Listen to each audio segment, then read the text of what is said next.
All right, all right. It is. Is it 1 o'clock? Did I catch it? Oh, I think I'm a couple minutes early today. I mean, on this one. Yeah, so we are back live here on the Social Experiment Show. Like I said, I'm gonna continue to keep going live. I'm gonna continue to have these different interviews and conversations with different men in the community who I believe are leaders and who I believe have great characteristics and qualities of what a man should be. You know what I mean? I've reached out to different individuals and people have given me names, and who I have waiting right now is Mr. Ron Pacley. You know, he's on the line. Mr. Ron is going. We're going to go through a conversation and we're going to just have a discussion about different things about life.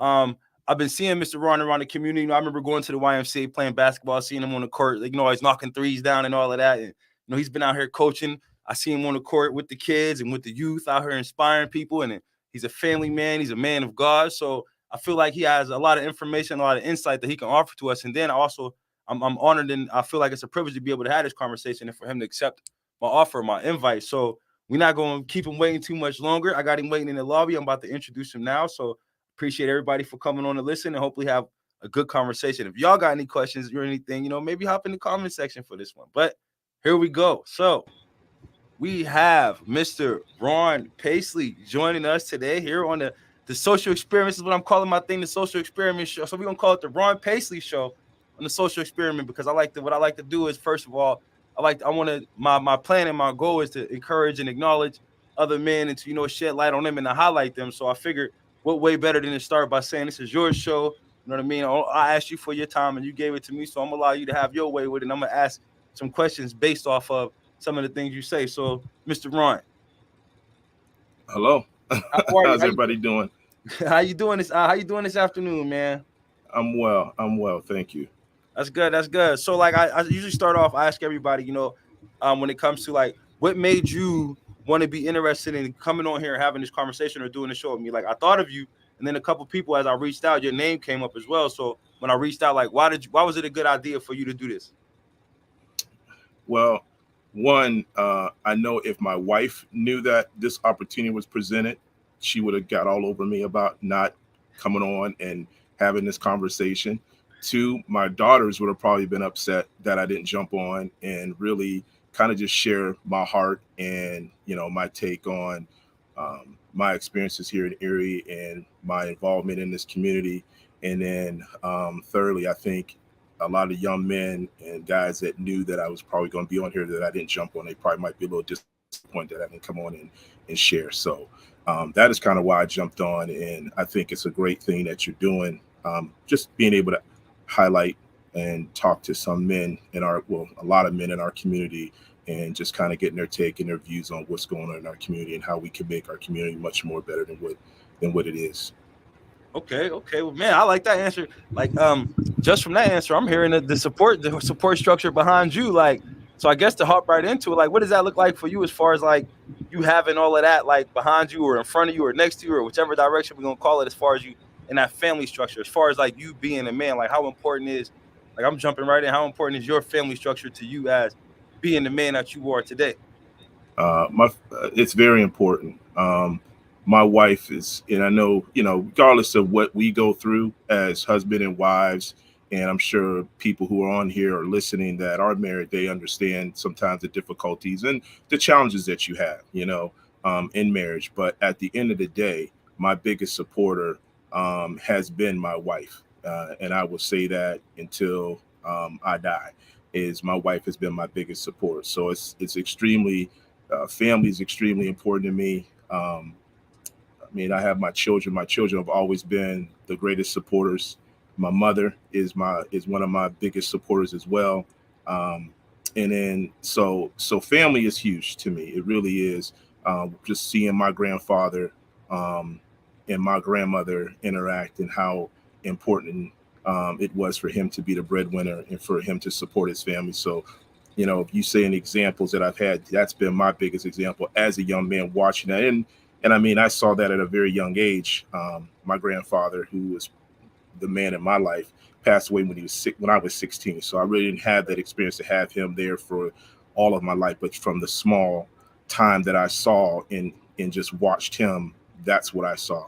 So, Okay. Okay. So then so I'm like, and then even bringing up that, like, because we're gonna get back into some of that, but take me up through far as like where you come from and how you come up to where you are today. Like, what's kind of your backstory? I mean, your history.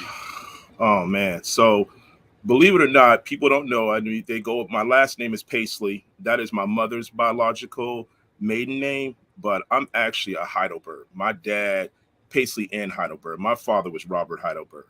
Okay. So I'm related to the Heidelbergs. My uncle Charlie, whom a lot of young men, a lot of people in this community know who Mr. H is, Coach Coach H. H. Oh Yes. wow. Oh So that's wow. my Okay. dad. Yeah, yeah, that's my dad's brother. So Oh I'm man. actually a Heidelberg man. So Look, along with listen, I got sore as soon as you said Coach H, and my legs got a little stiff. Man. I mean, he used to make us run something crazy. but to be honest with you, my dad was not in my life. I didn't have my father in my life until I was 23. My Okay. mom and my dad were not married.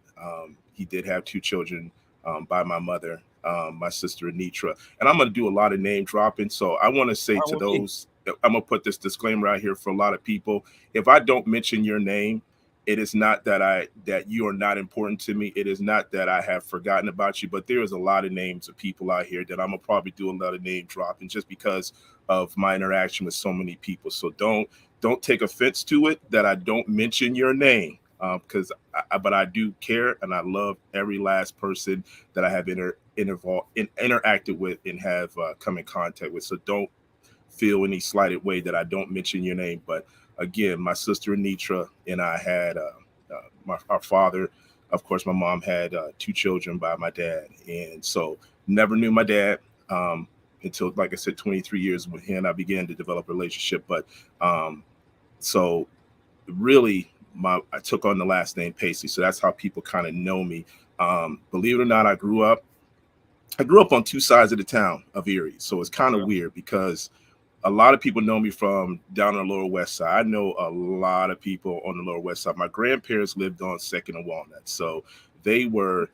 That's kind of where my roots mainly are, is Uh-huh. on Second and Walnut down there. And then my mom, she lived on the East Side. I used to hate it because I stayed with my grandparents in the summer, and then I had to go. When school started, I had to go back to mom's house, and I hated it because it was the East Side. The majority of my friends were on the West Side, but I believe that it's so funny how God uses those things in your life, that through that I made so many connections with so many people. And that's why I know so many people, because my kids were like, Dad, you can't go nowhere without knowing somebody. It's because I think my grandparents living on the West Side, knowing people on the West Side, having a relationship and then on the East Side, my mom living on the East Side, knowing a lot of people. I mean, I went to three different middle schools in 3 years. Oh, okay. So it's all over the city, right here in Erie. Oh yeah, Okay. I went to Gridley, sixth grade, seventh grade. I went to Wilson. My last eighth grade, I went to Wayne. And Okay. then I ended up going to Vincent. I mean East my first 2 years, and then I graduated my last 2 years from Strong Vincent. So I Oh, so you know a worked your lot of way people. all the way over, like you just literally. Yeah, yeah. Okay. So I know a lot. I know a lot of people. So that's kind of my a little bit of kind of my upbringing a little bit. Being on the Okay. West Side, East Side. Um, there's so much information I can give you, and I try to condense it down I'm as gonna much as catch I you. No, trust me and can. believe you me. I'm gonna ask you. I got you. I'm gonna get you. I'm gonna get you to where we going. Like, cause when you're talking about going to all of these different schools and being in all of these different environments, like, and then I don't know exactly how old you are, but I just know as far as the gap of generation and stuff like that. Like, what was that like? Like, what type of crowds were you amongst, and how were you like? What was your way through? Like, was because you couldn't have been all like I see you and I just see good man, honest man, and all, you know what I mean? Like, what's a little bit of your story? Like, you know what I mean? Like, what So was your thing? so I believe I'll give my age. I don't really have a problem with telling people my age. I'm Okay, I would. 50. Yeah. I'm 53. Okay. Okay. So I've been around a while. But still, that's still a young age. Right. Absolutely. Oh man, so So you're growing around my up, father's age. huh? So you're around my I'm your, father's age. I am Okay. around your dad's age. Okay. So growing up, I guess I grew up. People think that I wasn't always a good guy. I wasn't. I grew up My grandparents were heavily involved in church. My grandfather was a deacon. My grandmother was a missionary. My grandfather was also a Sunday school teacher. Um, but we came out of our background was Pentecostal holiness. So I don't know if too many people know what that means, You but was like in the church, in the church. well, not me personally. I went to church. Put it Okay, that way. but I they went were to in church. there. I was by, I was forced to go to church. That's what we did, but church doesn't really change you. It's your relationship with God changes you. So I really didn't have a relationship with God because I didn't know what that was like, because church was just a thing that we did. I didn't understand what it means to have a relationship with God. And I mean, and this is no slight to anybody, but I went to church, and the thing that really turned me off the church is when I would see people one way in church, another way outside the church. So that really wasn't really something I wanted to do. I grew up, really, they really didn't encourage you playing sports and stuff like that. So sports wasn't really a big thing. My grandfather didn't talk about sports. Of course, I didn't have a dad. My dad wasn't around. I had a stepfather who was, just some guys, my experiences was very abusive, verbally and physically. So, one thing I developed a lot of anger, Mhm. a lot of resentment. So, and we're talking about, from childhood to teenage years, just kind of, just trying to figure things out. Right. Church was just, and I think church was just a traditional thing that we did, but that wasn't really anything that I was really, really interested in. I couldn't wait to turn like 16, 17, or, a little bit older to stop going to church. Cause I was like, I can't wait till I get older, cause I'm gonna stop going to Right. church. I don't want to go to church. It was really, Right. to me, it was boring. I didn't really care to really be involved in church. And so that kind of was really not something I was really excited about doing. I was always sneaking around, I did a lot of things probably at a very young age that I probably shouldn't have been doing, Mhm. and I'm just putting it out here, being honest, the drinking, the smoking. I mean, I'm doing this when I'm like 16, 17 years old, Okay. Okay. and so those are things that I was doing at a very young age. And so, but So just like again, I'm trying to go going, ahead. going through them phases of life, like were Hmm. there any like men, like any positive men that you had that you could like lean on or kind of like talk to kind of encourage you? Like when did you kind of go from not being like not doing these things anymore, or even like identifying, acknowledging the fact that some of the things you were doing were unlikely? Did you have any supportive men in your life? I tell you, like, I think Corey Coleman was on. I think Corey was on here, and we talking about different men in the community, like Alan Poole. I grew up on the Lower West Side, and Poole was like one of the kind of, he was the pillar. We would always go around the King Center. I kind of admired Alan Poole in our community. Like I said, Mr. Johnson. I don't even know Mr. Johnny Johnson. He was a big influence. These are guys on the Lower West Side that I really was impactful. This guy by the name of Mr. Thompson. He lived not too far up the street from us. That was a kind of men that I kind of really looked up to. But when I would say probably, I'm gonna say I ended up getting married. Believe it or not, I got married when I was 20. My wife was 19. You got The married when you were biggest person, 20, I was 20. My wife was 19. We've and been you've been married. married ever since We 30. we'll probably we've been together 36 years. We'll be married 33 in December. Wow, 33 Yeah. years married. Yes, Congratulations, sir. man. Yeah. I'm gonna have So some questions about that too, but I'm yeah, listening. yeah, yeah. So the thing is, I really believe by the grace of God that He kind of grabbed a hold of my life at a very young age. Growing up in church, I ended up leaving, going to Pittsburgh, coming back, and then I started working at this place called First National Bank, Okay. and this is where my life really changed. I was probably, I was probably about 19 um, when I met this, when I started working with this gentleman by the name of James McNeil. We everybody call him Mac. Okay. I don't know if Okay. you know his son James McNeil, Yeah. Yeah. I grew up Alexis, on. Yeah. Jono, who they call Fees, Ian, Michael. I mean, I'm like, those are like my nieces and nephews. Their Okay. dad was the biggest influence in my life. If it wasn't for James McNeil and meeting him and really not so much the things that he was telling me, but the way he was living.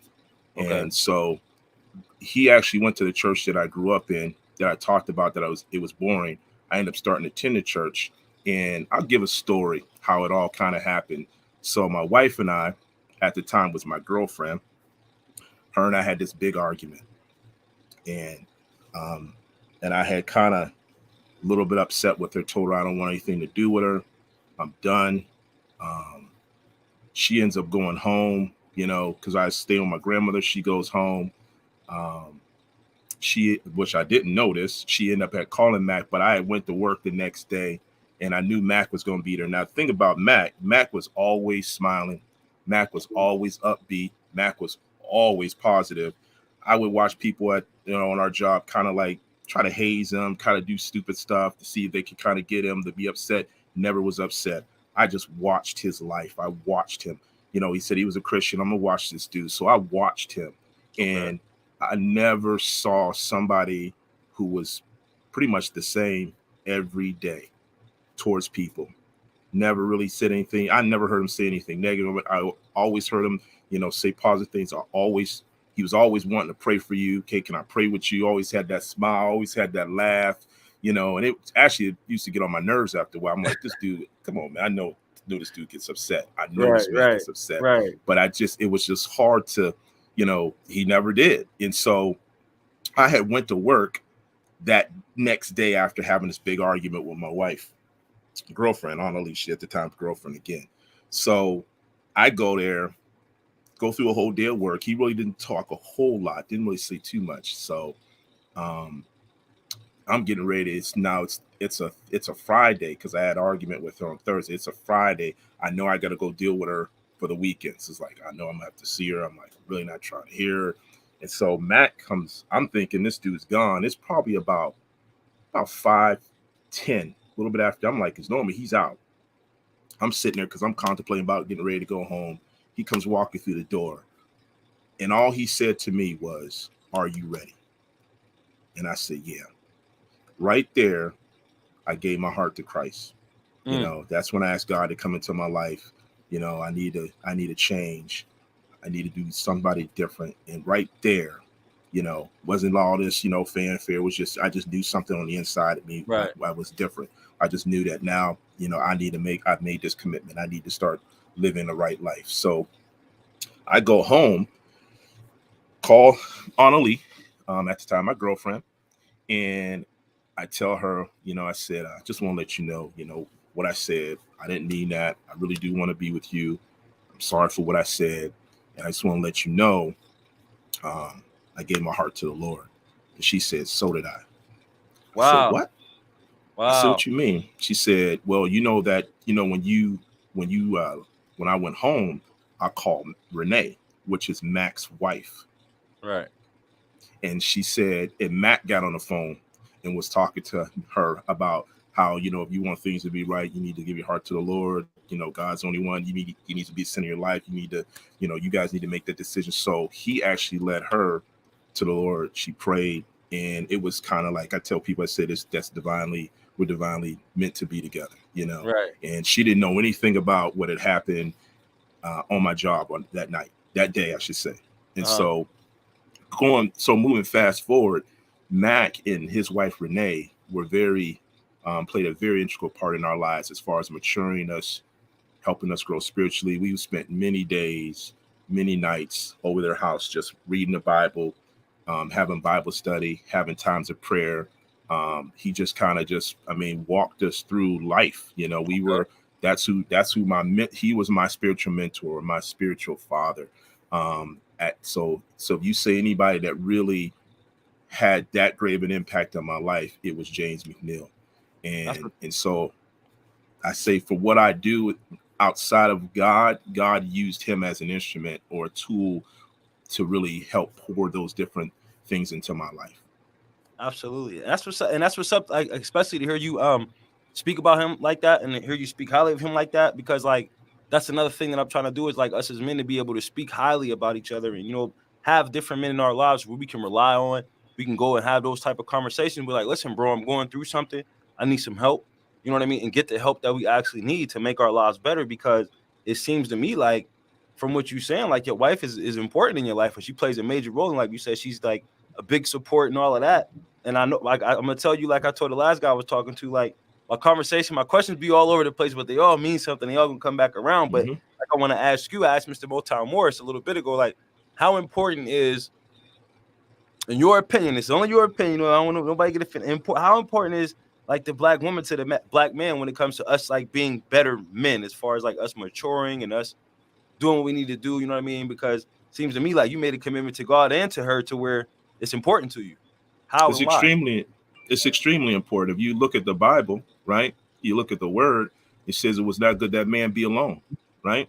And so what did he do? He created a helpmate, which was the woman, So wasn't for them to, and he didn't create, and notice that, I know you hear a lot of preachers talk about it, but where he formally said he pulled a rib out of his side, right? Not from the front, not from the back. God called us to walk together, Okay. man and woman. So it's extremely important to have a supportive woman, and a supportive wife in your life, because the two of you have to be in agreement. How could two walk unless they agree? So um, it's definitely important to have that support system, because if you look at, even I'll just say, in the black churches, look at our black churches, who will you normally see, men or women? I mean, as of now, it's more women in the church than men, right? Right. Right. Yeah, and that's what I used to see back in the day. Right. So women have always held things down. Men they need to learn how to step up. I think a lot of times women are waiting for men to step up, but we do, I should say, I say in this collective way, we don't always step up like we should, Right. And so sometimes women have to take the forefront, and they have to do it, because one thing about moms, we're gonna get it done. If nobody else gonna get it done, mom's gonna get it done. But I Right. think the way it needs to be is that men need to be leading, and women should be there to support them as well. I know that might not sound politically correct, or I know there's a lot of things going on with this community, with this generation. Right. I don't think it's one above the other, but I think there needs to be, but there is roles that we both play, and there's strengths that men bring, and there's strengths that women bring. So, Absolutely, absolutely, and I definitely understand everything that you're saying. You know what I mhm, mean? We don't got to tiptoe around the politically correct. You know what I mean? I feel like I'm trying to get to mhm, back to, you know what I mean, like us men building. You know what I mean? So it's not right, the things that we say in the comments that's being made. It's not to offend any gender or any mhm, identity or whatever movement we going with as of now. Like this conversation, like, and I'm glad that you said that, because like that's important. Us as men, we need to start stepping up, and we need to know that, but we also need to hear that from like some of our examples, which I consider you to be an example, especially for you to praise your wife the way that you did. And then even like when it comes to like raising children, because like it's difficult to co-parent, or it's difficult to raise children with like without the parents, like the children seeing the parents love each other, or even the parents having that communication. So like I'm gonna ask you, coming from an environment to where your father was not present, to being an environment to where you've had and you've raised your children from small children to adults, like what do you see as far as us as men, and like the differences as far, and I don't know how to formulate the question. I keep saying that, but being in the house as opposed to not being in the house, like how does that impact your children, and how does that impact you as a man? it impacts you. It impacts extremely. It impacts kids extremely. Um, and I look at myself, growing up. I had even though my biological father wasn't there, I had a stepfather who was there for just I should say, short period of time. And again, being the fact that he was abusive, and I don't know if my mom might see this later on, but I remember just being upset with her and mad with her, because I felt like, why would you allow him to be that way and do these things? And she said, after we kind of talked, and she said, I was being abused and I didn't realize that, you Hmm. know. And so it kind of put things in perspective. But um, going back to what you're saying, as far as the kind of get off Like track. raising the kids, you know what I mean? Like, because you come from a household without, and then you actually are raising children to be adults. Like, to compare and contrast a little bit on that. Like, how many So children do not you, have how many not children have do you not have? say it again. How many children do you have? I have 4 children, Okay. and many people know who my kids are. Um, so from where I came from, not having that support as a Mhm. father, I wanted to make sure that my kids have that support. Right. And at times, and I'm not saying I was ever, and no one's a perfect father. We've all made mistakes. I've made some mistakes, because remember, I told you I got married when I was 20. My wife was Right. 19. we were teen parents. No one taught us how to be parents. A lot of what we learn is by trial and error. Um, Even some of the things that I did as a father, as a parent, might not have probably been the best way.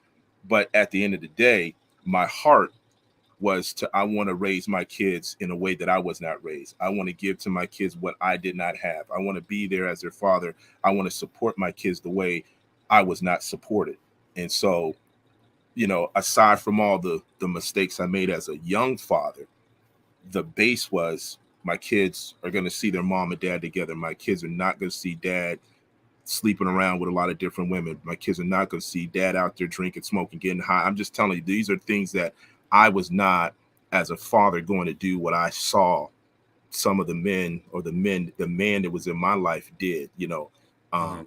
So, with that being said, having God first and foremost and having a relationship with God, I believe really steered the way that I have raised my children. If anybody know my children, my oldest daughter is Devonna Pacley, who started Black Wall Street. My second oldest daughter is Davina Pacley, who is doing Divinely Crown, which is a brand for self-love and for women, and not only but mainly for women, but also for all people. And she's doing some amazing things as far as really helping to coach women with lifestyle and also just faith. So those are my two girls. My son is Duell. People know who Duell is. Duell's always been a low key, chill dude. And he's married now with his first child, his wife, and their four other children. And then my youngest daughter is Dariah. Her and her husband Anthony have a little boy, little Anthony Jr. So they're doing some great things, and I'm extremely proud of them. And I really believe that, and this is not a prideful thing, but I believe a lot of the reason the way they are is because of how my wife and I raised them and That's the definitely a things powerful that thing. You're we, supposed to take pride in that. I mean, I don't mean to cut you off, but I love it. What I mean, to hear all of that, that's great things. And you can't say this is not a like that's a prideful thing for you to say, to name your right. children, and everybody knows who your children are, like you said. So when you hear the names and you hear some of the things that they were doing and continue to do, and then it's like, I did that. Y'all made that. I read. Yes, that's a prideful thing, sir. But go ahead, continue on with it. We got to keep that power and that pride in there. But go ahead. Yeah, no, but the reason that they're the way they are is because of the principles that my wife and I have established in our home. And so when you fall back and you see the things that they're doing, we are extremely proud of them.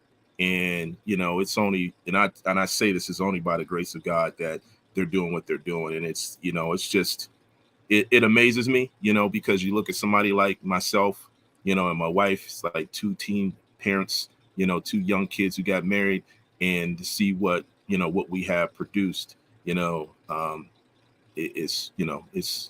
nothing but, and I say it's nothing but the Lord. So he's like, it is. I mean, if I could tell you a lot of my life and the Mhm. things I've experienced, I cannot say it's because of me. It definitely is because of the grace of God and Right. where I am in my relationship with Him. It really is.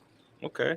Okay. So then, like, okay, so now we got a little bit of glimpse of you as far as like you on a personal level, but then also you're very, very active in the community. I remember just seeing you at the YMCA, you knocking them down, you playing with kids. Like, I remember as a youngin', I didn't really know who you was, but I remember just like I wasn't a basketball player trying to play ball with y'all when y'all would be up there running. You lighting them up, and then you got the kids, the different organizations you have going on and coaching around there. So, like, kind of like take us to that, like, what makes you want to get involved with the community in the way that you do? Like, what inspires you to want to do those things? What inspires me is when I tell people, I said, there's two things that had an impact on my life. Was actually basketball, which is my high school basketball coach, and in my relationship with God. My high school basketball coach was Coach Flynn, Pete Flynn. Many people who are in that basketball in the area know who he is. He's he coached at Strong Vincent, and he just was, when I first met the dude, I thought he was Bobby Knight. I hated him Mhm. because I came from East, which is a very undisciplined team program, and I went to a program that's very disciplined.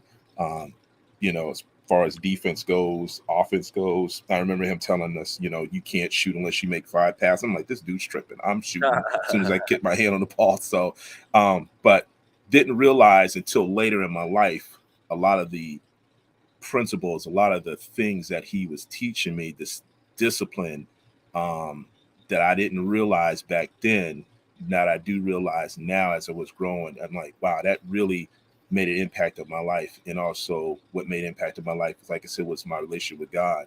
And so as I made that connection and I saw those two things, I wanted to instill those same things in young men's lives, you know, as well as young ladies' lives. But those are that's kind of where I kind of got my drive for working with young people. I remember someone that came up to me when I first gave my heart to, you know, I really start walking with the Lord. And it was my cousin Mary actually spoke this to my wife and I both, and says, you know, God has called you to minister to young people and to impact young people's lives. And I remember that, and to this day, that's really been my driving force, is that I know that this was God has called me to do, is to reach young people, is to pour into young people, is to minister to young people, is to share my faith with young people, is to be there for them, to be a support to them, and, you know, to be a father figure to them. And I know that I am a father figure to a lot of those kids, a lot of young people who don't have dads in their lives, who need someone to be a support to them and to love them.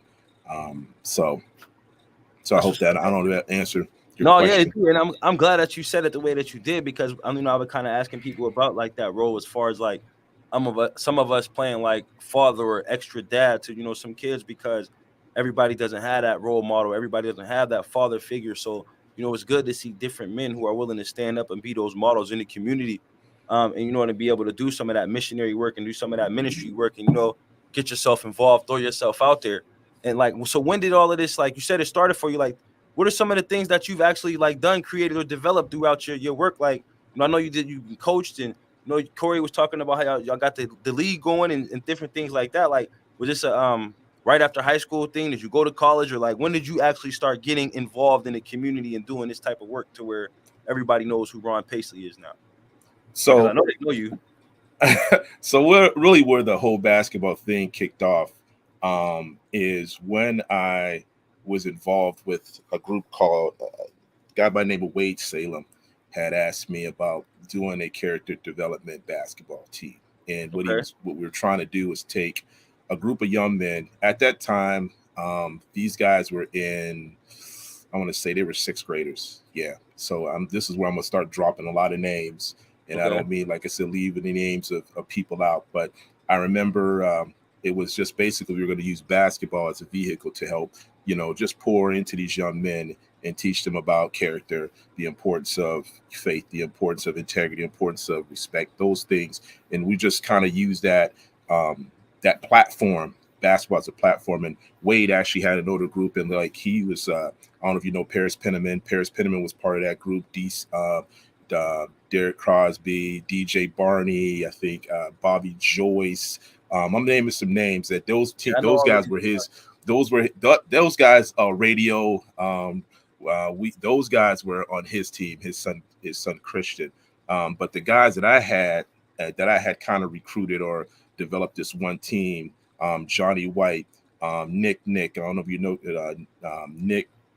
Uh, I'm Selby, dang, Nick Yeah. Selby, Yeah. Daquan Johnson, Javon Johnson's little brother, my son Cordell Ratliff, DeAndre Henderson. Um, have you noticed these names that I'm Yeah. saying? All You've right. been out here. Yeah. And then you think of Justin Wiley. So these are guys that I'm mentioning. There's 3 of them that I'm mentioning that are no longer here.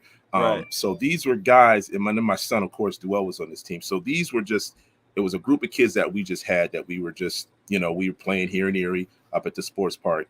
And so as time goes on, as the years go on, we were just a good team. You know, it was just a bunch of good dudes. I mean, they can hoop, good athletes, but the talent around here was just not enough. So we started doing a little traveling. And so we created this team called Team FCA. And for many years that it was just one team that I had. And a lot of kids would always be asking about getting on. Can I get on? Can I get on? And I know Rashawn Thrower, who is kind of like a son to me. I remember him, he still harasses me about the fact that we never had a team because he was a little bit older than those guys. So we never had a team for them.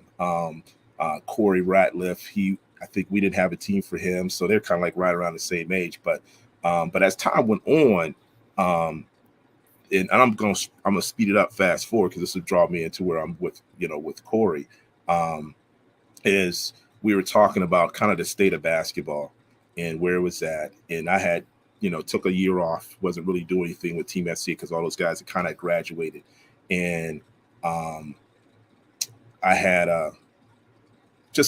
we were just talking about where basketball was at. Corey I think he was coaching a team or doing some Crohn's. I think it was some Pittsburgh AAU program or whatever. And a friend of ours, Craig Fomish, I don't know if you know Craig. He's coaching with Keystones right now. He's one of Shannon's assistants. So I kind of met Craig and I was telling him what I was doing with this FCA team. He actually helped me with Team SCA.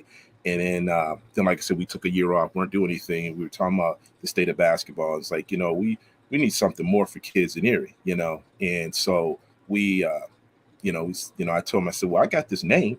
And so I said, the name is Crossover. And, kind of what crossover meant.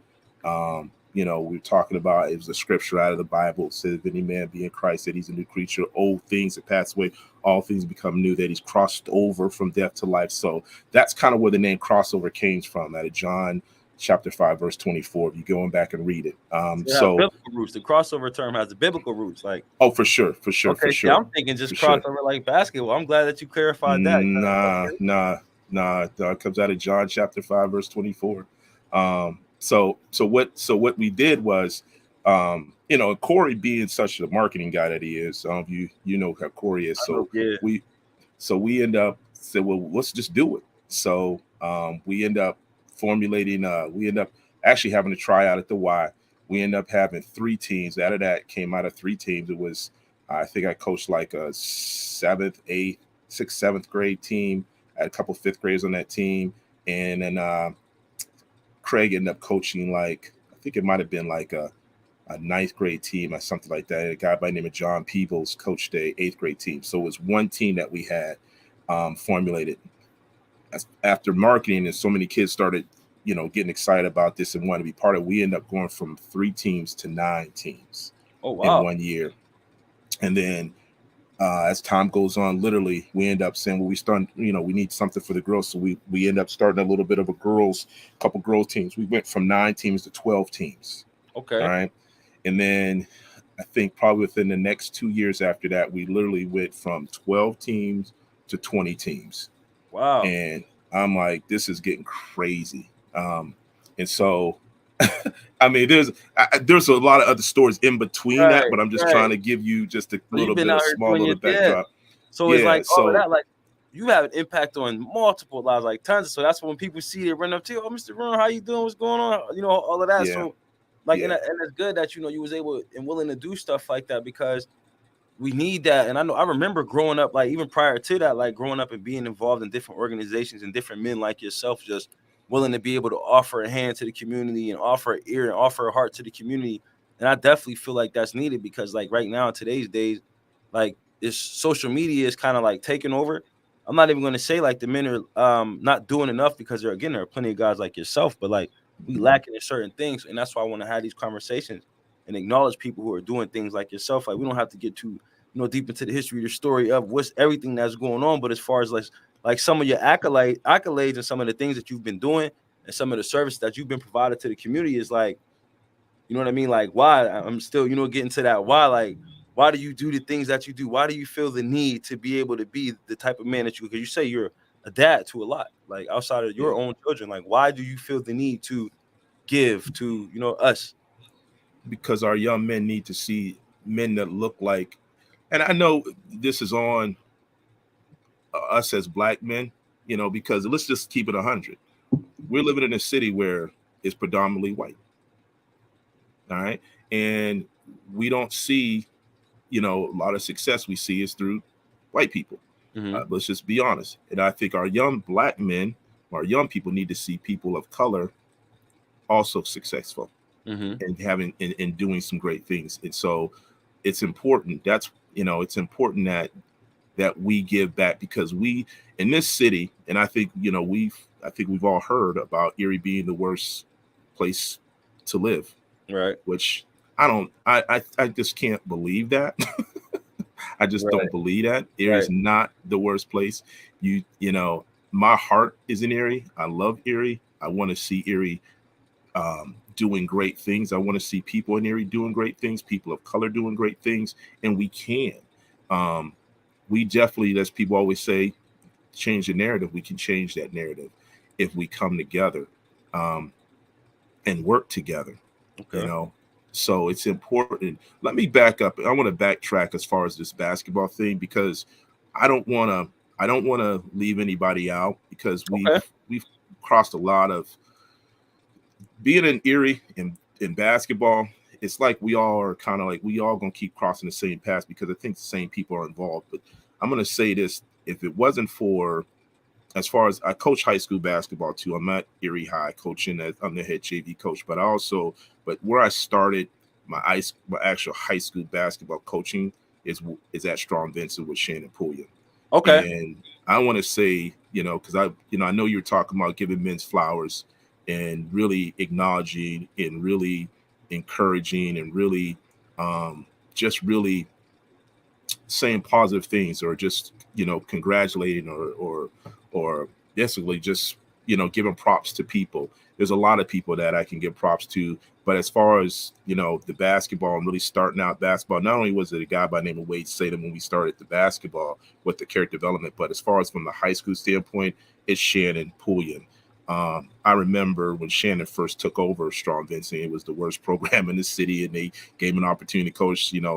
Probably why, because school districts a lot of politics, and then you know he was basically given the job because nobody wanted the job, but then Right. he turned it around and made it to what it was. And so I remember Shannon first got the job. I remember him pulling up, seeing him at PP on 12th and Parade. I was getting gas and he was getting gas. He pulled up. He says, "Yo, man," he says, he said, "Man, I'm coaching over at Vince. I want to know if you'd be interested in coaching." And at the time, I was in youth ministry, and Uh-huh. I was a youth pastor over at Family Worship Center. I said, "Shannon," I said, "I'm so involved in church, I can't, man." So I kind of wasn't able to help him then. And time went on, and my son ended up playing over at Strong Vincent. I remember we were at Wayne Middle School, and I remember we were sitting on the table. And he came up to me, he said, "Yo, man," he said, "What do you think? What do you think about running my JV program?"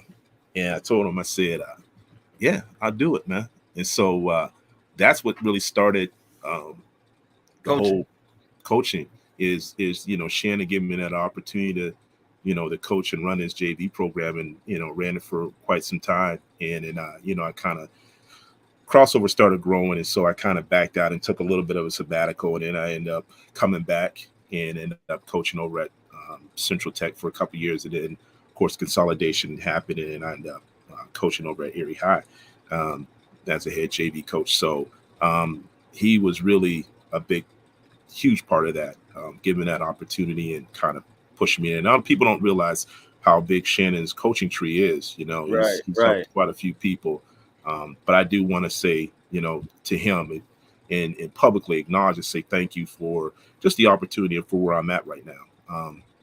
But back to your question, as far as the importance of why I do what I do, is Right. Right. because I want young men. I was them before. I was that young man who was angry. I was that young man who didn't have a positive. I didn't have a good experience with my dad, and I want to give that back to these young men. So um, and I'm called. This is what I'm called to do, man. I take pleasure. It warms my heart when I see guys coming up to me and say hello, "What's up, coach?" RP. I take pride in that, and I'm encouraged by that. To just know that I see, that relationship is important, and so That's what's up, man. That's what's up. And then I'm gonna ask you another question as far as like, cause you say like growing up through like some anger and then having some resentments, and then as far as identifying yourself as some of these young men that's just going on around here like today. Like, and everybody knows, like, I'm a huge advocate for like mental health and identifying, acknowledging, and like, what's your take on as far as like the whole mental health kick and understanding the importance of acknowledging your mental health and take care of it, especially for you to say like you've been through some type of trauma in your life, or you've had some resentments or you've had some anger due to the things you've been through. Like, what's your take on it? I think mental health is important just as much as a physical health is important, right? We're a three-part being, right? Right. Spirit, soul, and body. So not only do you need to be physically healthy, you need to be spiritually healthy, you need to be mentally healthy. So it's very important. Mental health is extremely important. I think, just the black community. I hear people always say this in the black community. We don't believe in going, or we think going to a counselor or a therapist is something that like you shouldn't do, or but I think it is something. I think people do need to be able to talk to somebody and and share their thoughts or share their frustrations of what they're going through. I had that person. Wasn't a therapist. Mhm. It was James McNeil. He Right. was the guy that I could go to talk to. It wasn't always Bible, but I know when you talked to him, when you saw him, it was always Bible. But a lot of times we didn't just talk about the Bible, didn't talk about God. We talked about life. We talked about your relationship towards your wife, your relationship towards your kids, um, just in general, just you need that person or people that you can kind of vent to, talk to. Um, it's important, and I think with a lot of our young men don't do that, um, and I think they need to, but you got to actually have that, give them that opportunity to be able to share. There's quite a few young men that I'm talking to that they call me, they want my advice, when they're going through a relationship with a young lady, or situations with um, school or something, or a teacher. So I get those calls, because they need somebody that they can talk to. So mental health is extremely important. Absolutely. Yeah, man. Yeah, I appreciate that. And then even like you having that person in your life to be able, because me, like me a person, I see a therapist, like, and when it first was time for me to do it, like I kind of was a little nervous because people in our community is taboo and you don't talk about it. But then as I'm going through it and having a person that I can kind of like get some unbiased opinions about, or somebody who really don't know the other people or person that I'm dealing with, to be able to kind of like sway my opinion, it feels good. It feels good to me to have that, and I speak highly of it because I feel like it's changed my life to even have that outlet. So it's good for, and it's good for you, like, to hear you say that you've had a friend that's like a brother to be able to express some of your feelings to and be able to talk, because a lot of us feel so damaged, and then it's like it's too scary to talk about it because we soft or we weak or we think don't nobody want to hear it. But then I think like us as men and some of the young men need to know that it's okay to be able to say, I'm not okay. You know what I mean? I need some help, or I need somebody to talk to, or I'm going through something. And not only that, but then to be able to sit down and listen to what is being said to you, as opposed to, you know what I mean, having a conversation. Some of us will go have a conversation because we feel like, and when we get the feedback, we want to argue, or, oh, you don't know what you're talking about, or, oh, but this, or but that, or bro. And we not really understand that we get some good feedback and some good insight. And it's like, it's very beneficial for me. It's very therapeutic. And like I talked to Coach Nixon and also try to get in touch with Dave Dickerson. Like, fishing is therapeutic for me. And I heard that you real big into fishing too. You know what I mean? So like, is that like do you get away? Is that something that you do that kind of takes you away sometimes too? Like, Absolutely. It's funny. I was talking Ken Nixon. He's trying to get me out to do some steelhead fishing. He's like, that's his pleasure. Fishing is my pleasure. I enjoy fishing. I think it was something that's just us as a Heidelberg fan, because before I knew my dad, I didn't realize my dad was a big fisherman. But I'm huge into fishing. I love fishing. It definitely is very therapeutic for me. I can literally go out and I can spend an entire day fishing, and may not be catch nothing, but I ain't one of those people to just sitting and just stay in one spot. I got to move around because I want to, I like to be active, but so I can eventually find where they catch, where they're biting at. But I love fishing. It's such a, to be out there on the water, to just be out there in nature. And, you ain't got to worry about the hustle and bustle. You don't hear no cars. You don't hear nobody yelling. It's just calm. It's quiet. I love it. I love fishing. Fishing is just definitely a good thing. And we used to do, this year, I didn't do it this year, but in the summer, we actually have a take out the guys that's in my program, in our parenting program with the school district. I take them out in the summer, and we would do like a fatherhood fishing group, you know. Mhm. So yeah, fishing is definitely a very therapeutic thing for me. I enjoy it. Yeah. So So and then like another question I want to ask you, because like as I'm asking you certain questions and you know what I mean, you're talking about different things. Like I can tell through like some of the way that you answering this, like and through people I've interviewed previously. Excuse me. Like you strike me as a very modest person to where like you do so many good things. Like I spoke to Mr. David Motown Morris.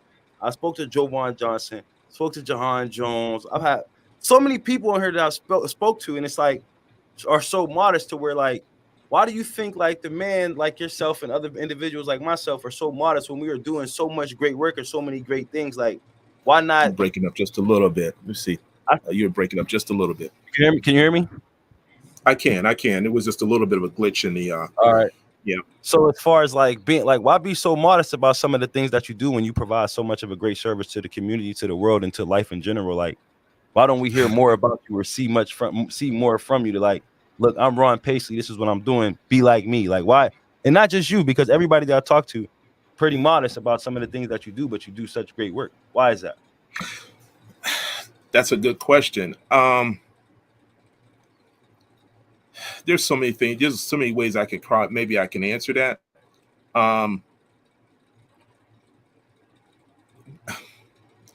Without trying to sound That's the thing. not knocking, not no, it's not even so much celebrating. It's more like it's not about me. I mean, yeah, there's some part of you that you're excited that, you know, yeah, okay, I'm doing some great things, but I'm not.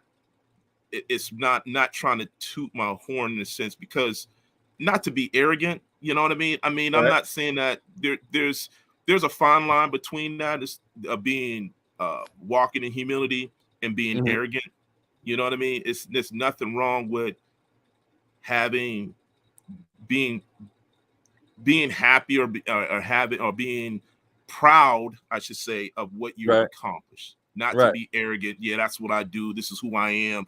And I think that maybe that mindset that you have, you don't want people to think that that's how that you're coming off like that. Like, you know, yeah, I'm that dude. You know, it's just like let my life speak. Let my actions speak. And if people give you those compliments, hey, you know, thank you. I appreciate that. You know, so it's not like I'm not doing this for notoriety. I'm not doing this for publicity. I'm doing this because this is who I am. This is what I desire to do. I want to help people. I want to reach people. I want to be able to bless people. And this is just what I do. And if I get any accolades from it, if I get any congratulations from it, great. You know, I appreciate that. It's not like you're not going to take it. You know, you also got to learn how to, not only do you give, but sometimes one thing about people who are always giving, it's hard for them to receive. I don't know if you notice that. When you're such a giving person, it's hard for you to receive. And it's like, I'm not doing this for me to get all this notoriety. I'm doing this because this is what I want. I want to see people happy. I want to see people blessed. I'm not doing this, but some people take it on the other side. Some people do move that way. Like, yeah, I'm trying to do this because I want people to see me. I want to be out here. It's like, you know, but I think just that's kind of my mindset. That's my take, is I'm doing this just because this is who I am. Right. And it's like, that's very interesting because like, it's again, like I said, it seems like that's the way it is because you have people who are very vocal who do half the work, but then you have people who do the majority of the work who do half the talk.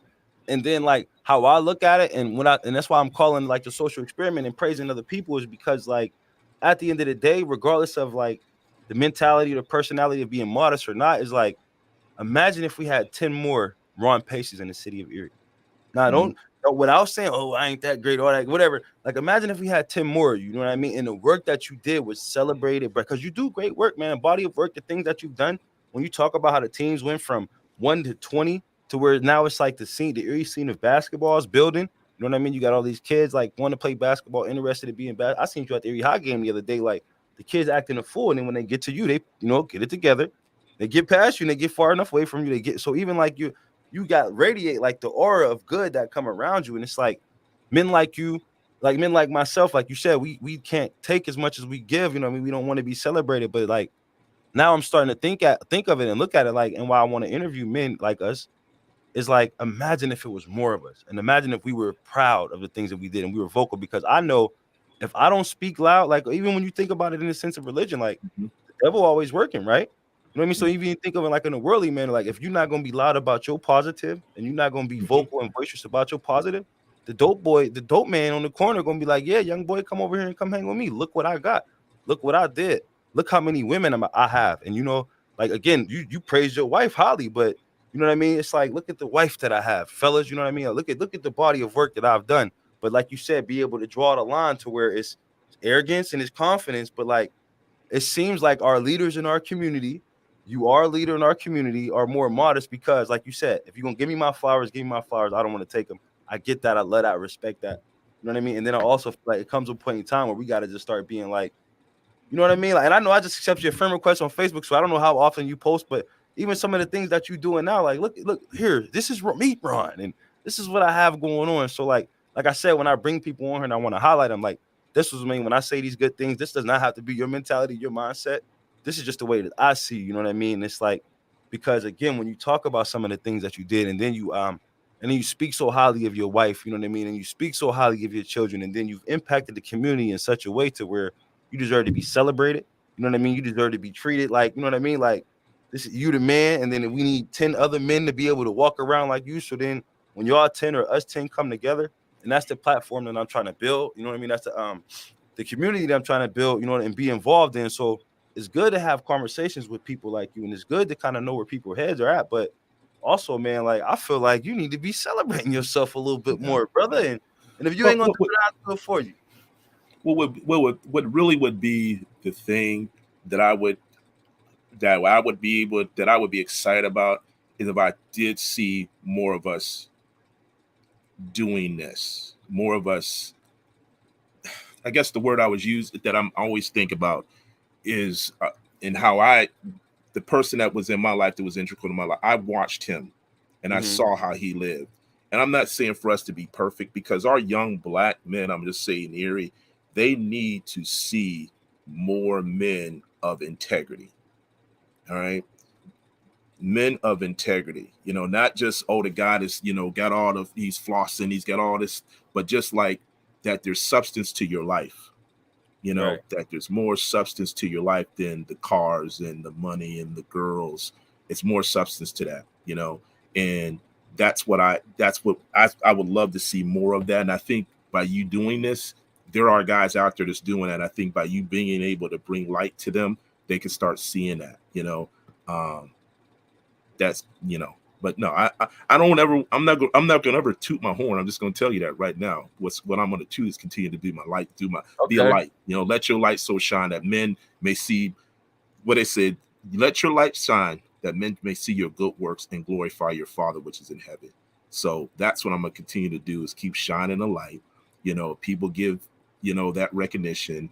I receive it. Thank you. But I'm just gonna keep doing what I'm doing, and I encourage all the other brothers, just keep doing what you're doing. And a guy like you, guys want to bring it up, want to celebrate, get flowers. Thank you. I receive my flowers. I appreciate it. Thank you. Just keep pushing. We keep Okay. pushing, hopefully keep impacting. So Okay. So then I'm gonna ask you another question. Like, as far as like having so much involvement with so many individuals, like watching some of the children grow from children to adults and stuff like that, and then seeing the temperature of the city or seeing the temperature, because now some of the parents who are lacking some of these skills, you've kind of had some type of involvement with as well. You know what I mean? And now I think you've been in there long enough to where you're starting to see some of the children. Like these are like your little gritter grandchildren, let's for lack of better words. Like you now coaching your basketball grandkids. You know what I mean? So like mhm. what do you think we lacking, and what do you think is missing as far as what's the disconnect to where we can kind of start getting back to, I guess, a more community based area, or a more loving area, or a more connected and together area? Because you've been in the mud, like you said, from some of the names you've named. I know some of the places you've coached and some of the places you've been. What's missing from your perspective? Oh man, togetherness, togetherness. That I think I was watching Corey and he said something about there's no pie. Mm-hmm. There is no pie. Mm-hmm. There's enough for everybody, But what I mean by that, I'm not doing something so that I can get the recognition. I'm not doing this because how about we all work together?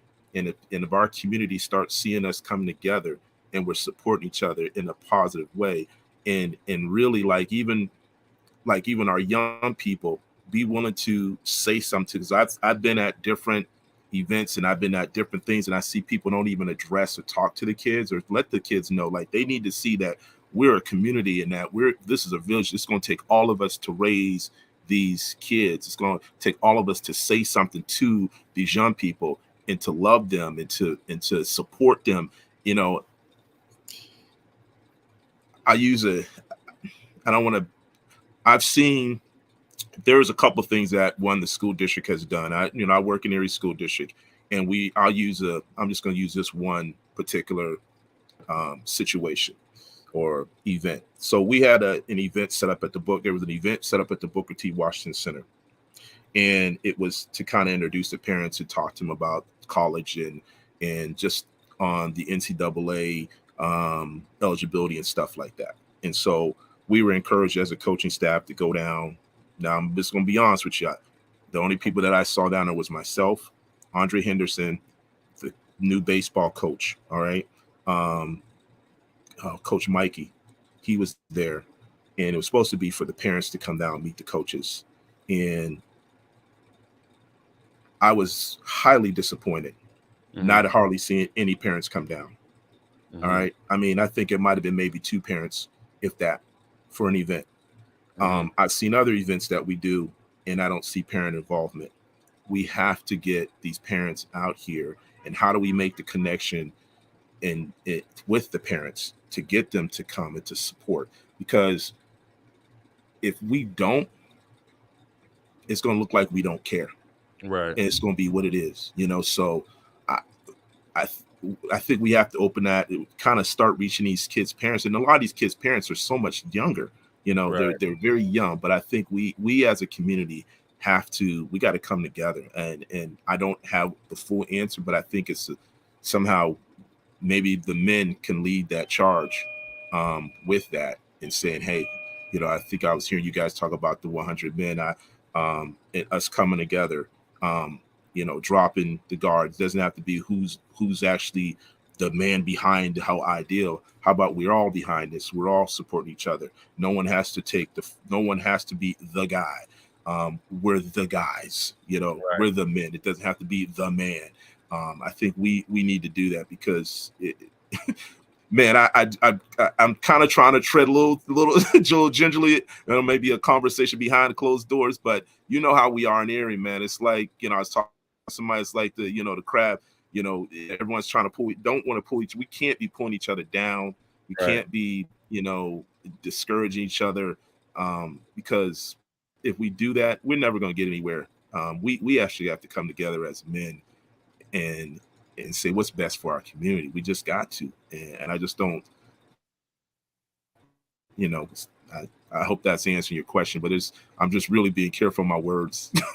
Yeah, absolutely. And I definitely understand though, because we ain't trying to ruffle no feathers or rub no people the wrong way. But because I have some thoughts and some Right. ideas in my mind as well, as far as, like, different things that's going Mhm. on. When you think about like the conversation that we're having, like I feel like this is needed in our community, just to see 2 men sit Mhm. down and have a conversation and just talk and throw ideas around about different things, even if people don't agree with it, to just to kind of take notice and kind of pay attention, because I feel like we hit on a bunch of different points that could be like learning lessons, or even like some influential moments, or to where somebody can feel comfortable enough to speak to you now, or feel more comfortable to speak to me, all because we're willing to share our thoughts and our ideas. But then also, even to just respect other people, you know what I mean? To have enough sense to respect other people enough to know what you should and should not say in certain times, because it's certain things for certain people. Because we be around people, some people will say anything that they want to say, and like everybody's paying Mhm. attention to that. But when you have 2 men who are willing to sit down and have a conversation and say, hey, this is what I think it takes to be a man. We get 3-4 viewers, but if we were sitting here bashing men all day, the views would be up. You know what I mean? So it's Mhm. definitely certain things that you got to tread around, but it needs to happen. And I don't, like I was saying the other day, like I don't care how many interviews it takes, I don't care how many hours it takes, or you know what I mean, streams, or what I mean. We're gonna continue to have these conversations. We continue to build these relationships, because I wanted to get bigger than talk. And I don't want it to stop here as far as having these conversations online, because like this is a local thing, and I'm reaching out to people who are live in Erie and are from Erie, and I want us to figure out a way to where we can fellowship. So like you did answer the question, like that's your idea. So you know what I mean? It's gonna be different things that we as the men are gonna have to tackle. Like, so if it's a man that's tackling more parent involvement in schools, it's that. And if it's more men tackling, okay, fellas, well, y'all need to step up and be fathers, and it's that.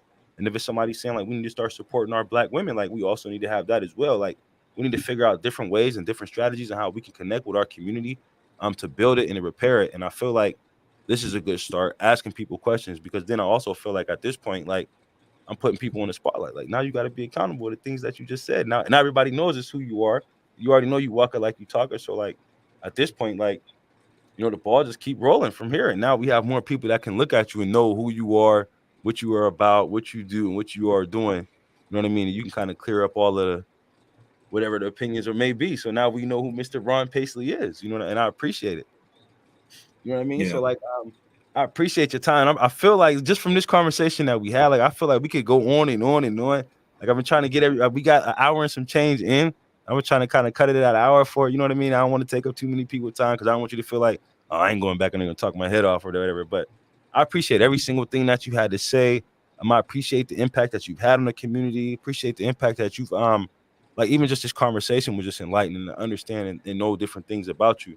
I don't know, I giving you your flowers as far as you being an amazing man and like leading it, like going from having an environment to where your father wasn't involved to you being a involved father and watching your children grow and turn into the things that they're turning into. Like, so outside of that, I'm gonna let you go for the last couple of minutes. If you got anything that you want to say or add or questions you want to ask before you get out of here, I'm gonna let you go ahead. And I mean, it is the Ron Pacley show, so you go ahead. Go ahead. What you got?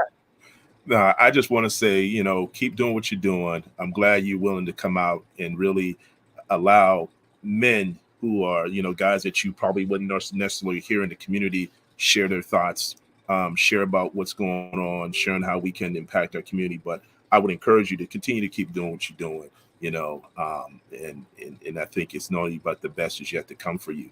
I don't know you personally. I mean, I'm getting to know you. I don't. I mean, I know I'm at the YMCA. I don't even, like I said, I can't remember. Like, I don't remember this young man. I was a little fat kid, man. I probably lost like 80 pounds. I went vegan, but I was a big dude. So I was a husky dude. I ain't have no facial hair. Now you wouldn't. A lot of people don't, but I was a big dude when I was younger. Okay. But I tell you what, I appreciate the opportunity, and I just hope that some of the things maybe I shared might encourage or inspired somebody along the way. And I just look forward to continue to hopefully doing more things with you in this community. And I look forward to seeing the other conversations that you have with some of the men that you have on here. But I appreciate the opportunity. Thanks so All right, much. man. Thank you. I appreciate your time, man. You have a good rest of your day. I'm gonna get myself prepared for my day. I'm going to the soiree. You going to the soiree? For sure. Oh, you gonna be down? All right, I'll see you later I'm on, I then, man. actually I'm the no, I'm the babysitter. I'm babysitting all the Oh, grandkids. you're the babysitter.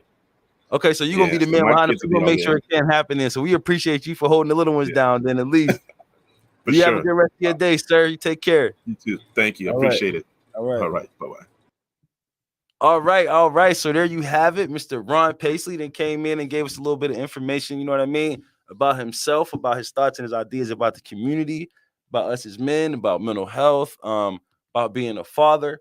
I appreciate that conversation. And like I said, like we're gonna keep having these conversations and highlight some of these men because I feel like we got to kind of start pulling them out. We know like these men that I'm talking to are very modest and they're doing a lot of major things for our community. They're doing a lot of things that are gonna, change some lives and impact some lives and impact some children.